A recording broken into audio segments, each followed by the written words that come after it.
Hi, it's Miss Hartmere here again. Last time we were together, we learned about the zones of regulation and the emotions that fit into each of those zones. We also began to think about the different refueling exercises that work best for us in each of those zones. I hope you've been continuing your journal to help you practice that pausing, noticing, identifying, and naming that emotion, putting it into a zone and choosing a refueling tool and seeing how that tool works for you.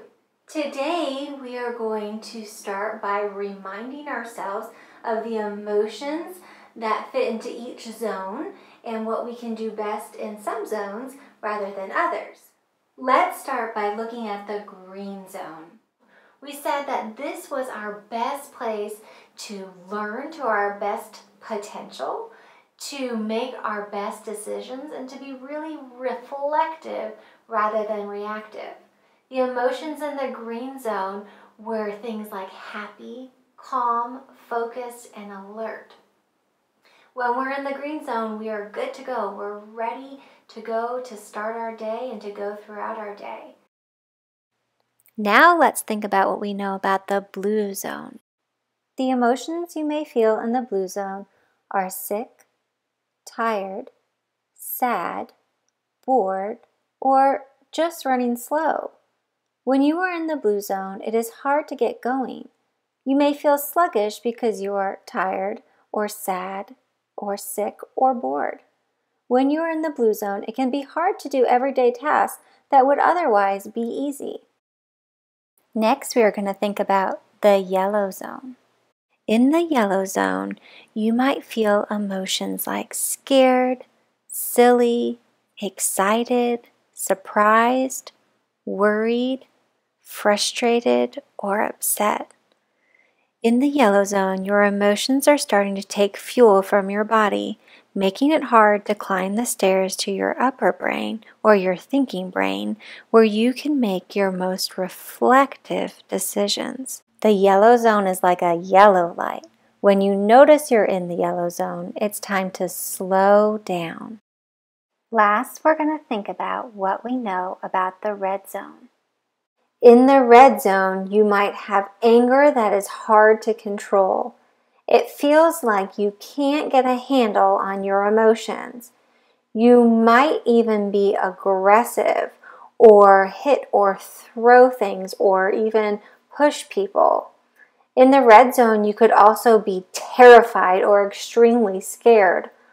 Another emotion in the red zone is being very silly, so silly that you might be running around the room or doing things that hurt other people's feelings.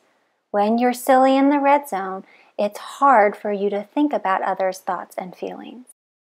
All these emotions take a lot of fuel from your body and don't leave you with any fuel to climb to your upper brain or your learning brain.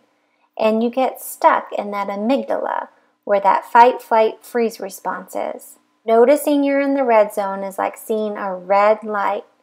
You know that you need to stop and refuel before you make any more choices. Throughout the day, it is important to pause, notice, and name the feelings you are feeling.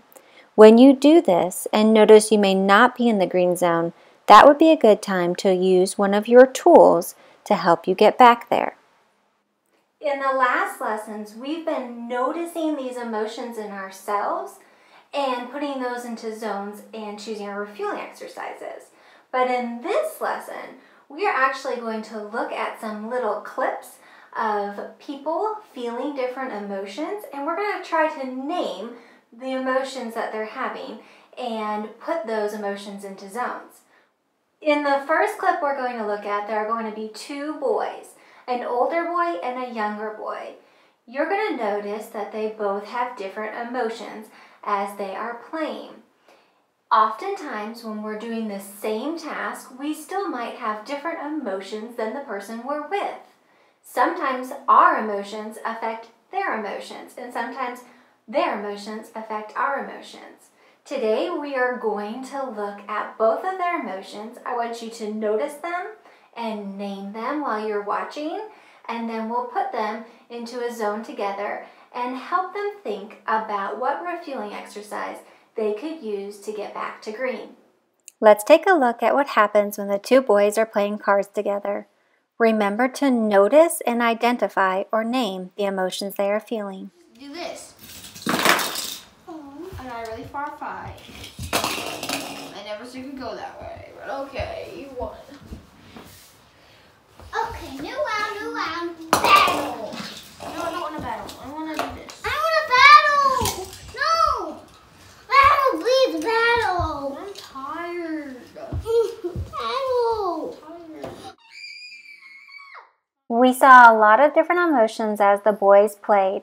Let's watch that clip again together and name the emotions we see. As the boys begin to play, it seems as though everyone is in the green zone. They are playing together and listening to each other. As you watch, the older boy seems pretty tired. He's laying on the floor, he doesn't want to play, and the little one still wants to play. As the older boy asks him to follow a different direction than he wants to, he begins to get frustrated and then he gets angry. What zone do you think the boys were in? If you said the little boy was in the yellow zone headed to the red zone and the older boy was in the blue zone, you were right.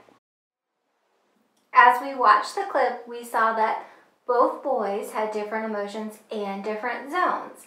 One was in the yellow zone, maybe even going a little bit towards the red zone, and one was in the blue zone. He was tired and sleepy and didn't really want to play anymore. I want you to think about which tools you would suggest to each of the boys to help them move from the yellow zone to the green zone and from the blue zone to the green zone. Think about what tools worked best for you. Think about the tools you might choose to help the boys get back to the green zone.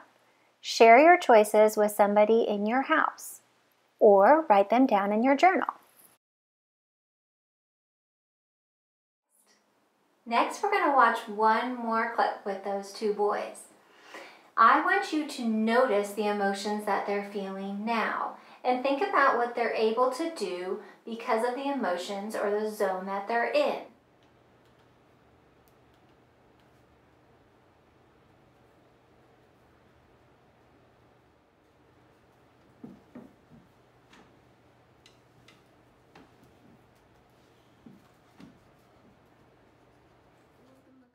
What emotions did you notice? As the boys sat at the table, they were calm, focused, and alert. They were both able to focus or do their own tasks. They were able to learn and make their best choices. They were also able to refocus when they needed to. What zone would you say the boys are in? If you said the boys were in the green zone, you were right. We know that when we're in the green zone, we can make our best choices because we have the most fuel to climb from our lower brain to our upper brain, where that prefrontal cortex is that helps us make our reflective choices. It's our wise leader. When we're in the blue, yellow, or red zone, it's hard for us to make those choices. So we need to use a refueling tool to help us get back to the green zone. Remember last time we said that this takes a lot of practice. So I want you to continue practicing that at home, really stopping or pausing, noticing and identifying the emotions that you're having and trying different refueling tools. You can again log those things in your journal to help you keep track of what works best for you. Something we also saw today is that our emotions can affect others, and their emotions can affect us. Next time we're together, we're going to look once more at other people's emotions, and we're going to practice pausing, noticing, and identifying the emotions they are feeling, then putting those into a zone. After that, we will begin to think about how our emotions affect others and how other people's emotions affect us. We call that social thinking. I'll see you guys soon. Have a great day.